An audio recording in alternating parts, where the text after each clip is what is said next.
केसरी में आप सबका स्वागत है। मैं हूं चंद्रशेखर धरनी। पानीपत से विधायक प्रमोद विज जी आज चंडीगढ़ में मौजूद हैं। इनसे चर्चा करेंगे कई अहम इश्यूज को लेकर। सर, सबसे पहले स्वागत है आपका पंजाब केसरी में। धनी जी, बहुत बहुत धन्यवाद जी। विज साहब, अगर चर्चा की जाए, सरकार के बनने के 2 साल पूरे होने वाले हैं, विधायक बने आपको भी लगभग 2 साल होने वाले हैं। अभी तक ऐसे कौन कौन से काम हैं जो आपने करवाने में सफल रहे? आपका विजन क्या है? चुनावी घोषणा पत्र के अंदर मैंने सबसे ज़्यादा तो पानीपत एक इंडस्ट्रियल टाउन है और बहुत क्राउडेड है, तो उसके लिए मैंने अपने जो प्लान बनाए थे, जो घोषणाएं की थी कि हम ऐसा काम करेंगे, उसी के निरंतर प्रयास कर रहे हैं। पानीपत के अंदर गोहाना रोड और असन रोड का 4 लेनिंग शुरू हो चुका है। पानीपत के अंदर कल ही हमने 2 और पुलों का शिलान्यास किया जो ड्रेन नंबर 1 के ऊपर बनेंगे।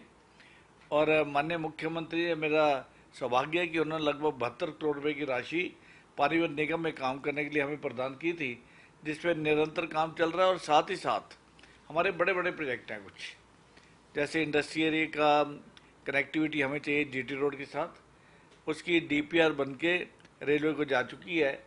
उस स्टेज पे माननीय सांसद संजय भाटिया जी काम कर रहे हैं उसके आगे। और इसी तरह गोहाना रोड का रेलवे ओवरब्रिज जो है, उसको भी हम 2 लेन से 4 लेन करने जा रहे हैं और वो रेलवे के पास फाइल जा चुकी है। इसी तरह जीटी रोड के ऊपर लगभग 3 प्रोजेक्ट हैं हमारे, जो कि सनौली रोड को और गोहाना रोड को एलएनटी फ्लाई रोड से जोड़ने का। और इसके साथ ही साथ हम ये चाहते हैं कि पानीपत का बस स्टैंड पूरा होने वाला है, अगले 4 से 5 महीने के अंदर शायद वो पूरा होकर उसका उद्घाटन हो जाएगा। और शहर की जनता को एक तकलीफ है उसके बनने के बाद कि शहर के जो लोग हैं, कॉलोनियों के जो लोग हैं, उनको रात के टाइम माताओं बहनों को सर्दियों के दिनों में आने में दिक्कत होगी। तो हमारा प्रयास ये था कि एक एलिवेटेड बस स्टॉप, जो पुराना बस स्टॉप है और आर्या कॉलेज के सामने बना दिए। इस तीनों प्रोजेक्ट पे लगातार काम चल रहा है और ये फाइल नेशनल हाईवे के पास जा चुकी है, क्योंकि फिजिबिलिटी रिपोर्ट इसकी पॉजिटिव आई है, तो उससे हमें बड़ा मदद मिली है। और हम कोशिश कर रहे हैं, माननीय मुख्यमंत्री भी है कि इसका DO letter cabinet minister Gadkari ji को भेज रहे हैं ताकि इस प्रोजेक्ट की अप्रूवल मिल जाए। इसके साथ ही साथ हमारा एक असन रोड पे नाका है, पुलिस नाका, वहाँ पर भी हम एक फ्लाईओवर ला रहे हैं ताकि ट्रैफिक नीचे से स्मूथली चले, क्योंकि रिफाइनरी रोड इस टाइम बहुत बहुत रश है उसके ऊपर। साहब, अगर चर्चा की जाए, क्योंकि अभी 3 साल बकाए हैं सरकार के, 3 साल में और लगभग ऐसी सूचनाएं हमारे पास हैं, कितनी सही है कितनी गलत हैं वो तो आप पुष्टि करेंगे, कि 500 करोड़ के करीब के प्रोजेक्ट आप चाहते हो कि कम से कम पानीपत में शुरू हों। धनी जी, मैं आपको बताना चाहूँगा कि लगभग मेरे पास 22 या 23 प्रोजेक्ट हैं जिस पे मैं काम कर रहा हूँ, और हर प्रोजेक्ट किसी न स्टेज पे आ चुका है। फिजिबिलिटी रिपोर्ट सबकी आ चुकी है। पानीपत के अंदर अंडरपास हैं, अगर आप भी पानीपत जानते हैं अच्छी तरह, असंत रोड और गोहाना रोड का फ्लाईओवर पिछले 70 साल पहले बना होगा। थोड़ी सी बारिश आती है, रास्ते बंद हो जाते हैं। उन दोनों को रेनोवेट किया जा रहा है इसका, और 2 अंडरपास नए बनाए जा रहे हैं। इसका 21 करोड़ का बजट माननीय मुख्यमंत्री अप्रूव कर दिया है। अगले 3 से 4 दिन में वो पैसा पानीपत में आ जाएगा। और एक बहुत बड़ा अंडरपास हम लोग अनाज मंडी से शिव चौक, जो कि आज़ाद नगर में है, वहाँ तक अंडरपास है, वो रेलवे उसका टेंडर खुद लगा रहा है।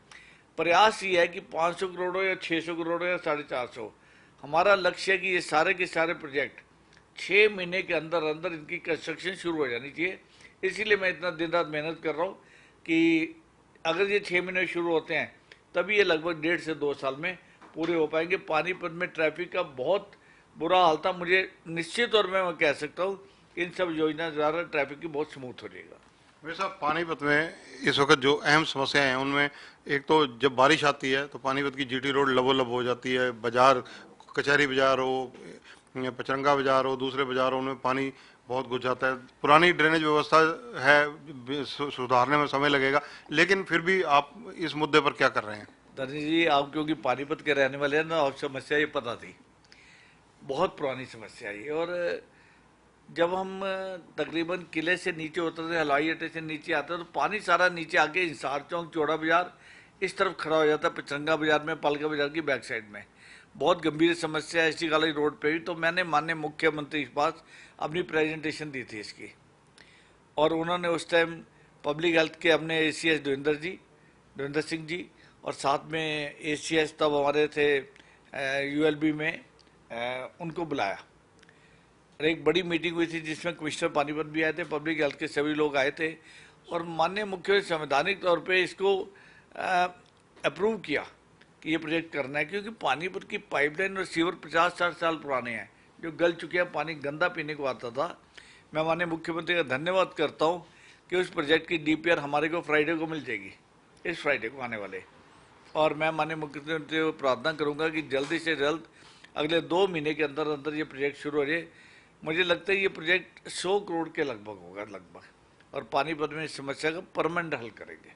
वी साहब, पानीपत की पहचान, पानीपत की इंडस्ट्री, हथकरघा, कंबल, इन चीज़ों से है। 70-75% जो कंबल है, जो मिलिट्री को सप्लाई होता है, वो पानीपत से जाता है। ऐसी स्थिति में पानीपत के उद्योगों को बचाने के लिए, क्योंकि कहीं ना कहीं कोरोना के दौरान जो मार पड़ी, इससे पहले जो व्यापार चौपट हुए, सारी स्थितियों से निपटने के लिए, क्योंकि आप खुद इंडस्ट्रियलिस्ट हैं, जाने माने व्यापारी हैं वहाँ के, तो आप क्या प्लानिंग दिमाग में सोचते हैं?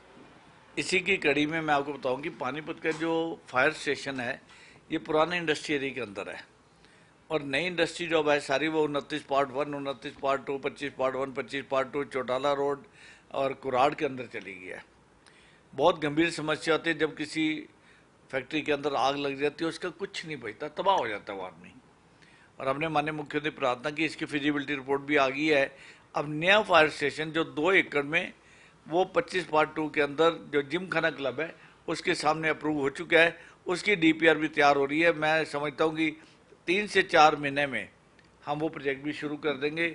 इंडस्ट्री बहुत ग्रो कर रही है पानीपत की, मैं यकीन दिलाता हूँ आपको। मैंने विधानसभा में एक बार ये बात कही थी कि कुछ सुविधाएं दे दी जाए, तो मैं ये प्रॉमिस करता हूँ कि 2024 से पहले पहले पानीपत की जो सेल है और जीएसटी जो है डबल हो जाएगा। मैंने ये प्रॉमिस किया, और माननीय मुख्यमंत्री इसका चिंता करते हुए इतने बड़े बड़े प्रोजेक्ट जो मैं उनको दे रहा हूँ वो ला रहे हैं।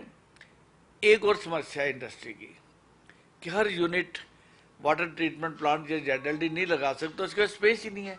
आपने आधा एकड़ के प्लांट काटे हुए, उससे फैक्ट्री बनाई है, उनके पास कोई जगह नहीं है प्लांट लगाने की, पॉसिबल ही नहीं है। तो इसके लिए कॉमन जेडएलडी का प्लांट आना बहुत ज़रूरी है। तो मैंने माननीय मुख्यमंत्री इसकी प्रार्थना की है, चर्चा कर रहे हैं, देखिए कहाँ तक हम उसमें जल्दी से जल्दी कुछ निर्णय ले पाते हैं।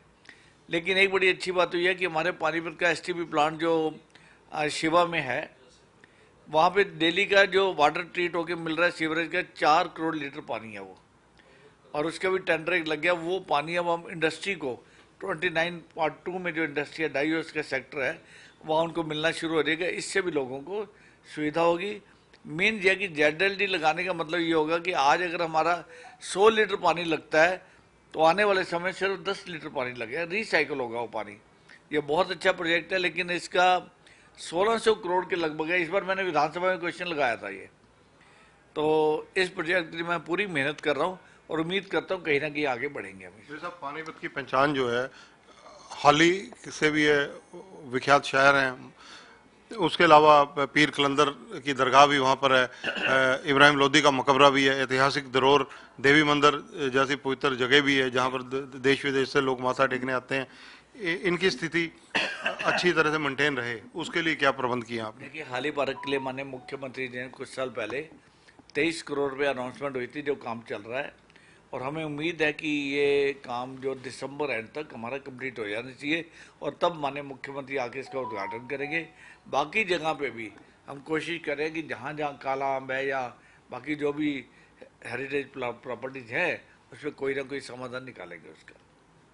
भाई साहब, इसके अलावा क्योंकि पानीपत जीटी रोड पर बसा हुआ है और ज़्यादातर वहाँ पर लघु उद्योग भी वहाँ से संबंधित है, लघु उद्योग को बचाने के लिए, लघु उद्योगों को प्रमोट करने के लिए क्या रणनीति रहेगी?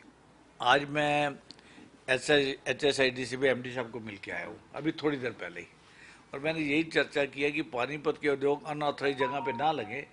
इसके लिए जो रिफाइनरी सेक्टर है, लगभग 600-700 एकड़ जगह वहाँ पड़ी है, वो अब जल्दी से जल्दी ऑक्शन करिए। मैंने उनसे निवेदन किया और उन्होंने इस बात को एक्सेप्ट किया कि 1 महीने के अंदर अंदर वो इस काम को शुरू कर देंगे, ऑक्शन शुरू हो जाएंगी।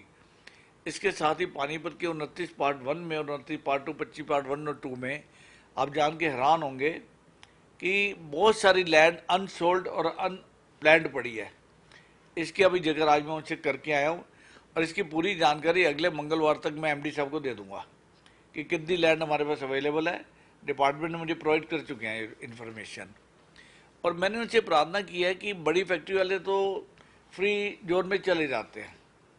जो छोटी फैक्ट्रियों वाले 1000-1500 स्क्वायर में फैक्ट्री लगाना चाहते हैं, छोटे उद्योग हैं, उनके लिए बाहर जाके फ्री जोन बहुत दूर पड़ जाता है, वो नहीं जा पाते, फॉर्मेलिटी इतनी ज़्यादा हो जाती है।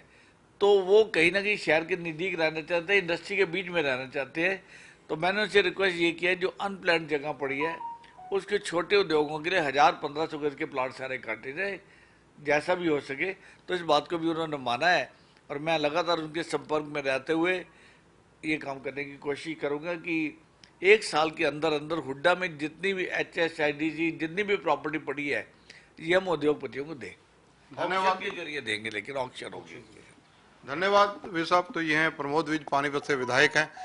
विधायक भले ही पहली बार बने हो, लेकिन इनके पिताजी क्योंकि वहाँ से 5 बार विधायक पानीपत से रह चुके हैं, पुराना तजर्बा है, इंडस्ट्रियलिस्ट हैं, खुद पानीपत की समस्याओं को भली भांति जानते हैं और पानीपत का सुधार कैसा संभव हो सकता है, मुख्यमंत्री जी से क्या चीज़ लेनी चाहिए, इन सब चीज़ों पर पूरा एक तरह से कहा जाए ये एक्सरसाइज करते हैं और उस चीज़ को इम्प्लीमेंट करवाने की कोशिश में लगे हुए हैं। कैमरामैन संजय सिंह के साथ चंद्रशेखर धरनी, पंजाब केसरी टीवी, चंडीगढ़। हमसे जुड़े रहने के लिए हमारे YouTube चैनल को सब्सक्राइब करें और नई वीडियो की नोटिफिकेशन के लिए बेल आइकॉन को दबाएं। अगर आप ये वीडियो Facebook पर देख रहे हैं तो लाइक जरूर करें और ज्यादा से ज्यादा शेयर करें। धन्यवाद।